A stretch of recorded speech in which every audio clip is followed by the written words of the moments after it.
Бүгін 13-ші республикалық Қазақстан барысы турнирінің жүлдегерлерін ата-аналары мен жанкүйерлері Семейдің әуежайында қарсы алды.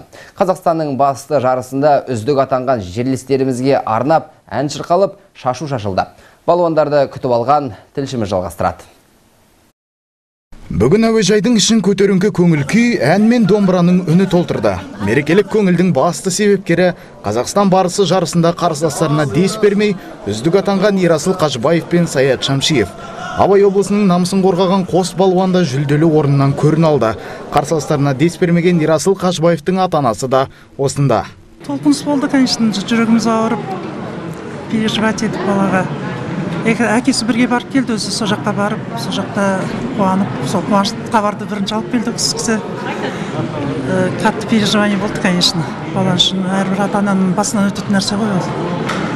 Өте қуаныштымыз. Өте қиын болды маған. Толқыдым енді, қатты толқыдым. 42 бала болды ғой үшін қатысастар. Оның қазір дейін өзі шыққан сайын өзі жүректе жүрек қалған жоқ енді.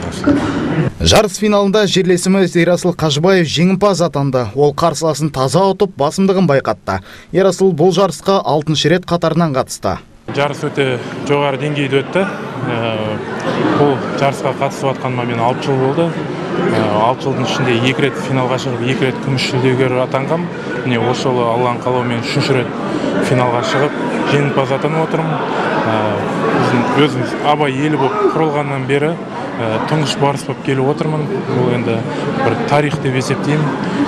Сол тарихты ашушы өзім болып тұрғаннан кейін өте қуаныштымын. Бұл жеңісімді өзім еліме, Абай еліне арнаймын. Қуаныштымын әрине. Ал Саят Шамшиев Қазақстан барысы 2024 турнирінің 3-ші орын иегері атанды. Әрбір облыстан үздік 2 палуаннан барғаннан кейін енді осал қарсылас болған жоқ. Енді бағымыз бен бабымыз қатар шауып осындай Абай облысына енді Тайпяқты Ерасыл бауырым жәнегі жүлделі 3-ші орынды 2 белбеуді Семей қаласына әкеп тұрғанбыз. Осы Қазақстан барысында асығымыз алшасынан түсіп жүлделі болып елге келіп жатқанбыз. Балуандар сайысы Қазақстанда 2011 жылдан бері өткізіліп келеді. Бұл жолы оған мықты деген 41 спортшы қатысты.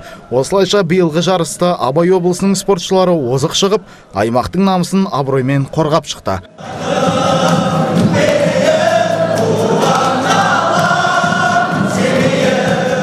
Сұлтан Жоламанов, Елжан Мағзумов, Семей телеарнасы.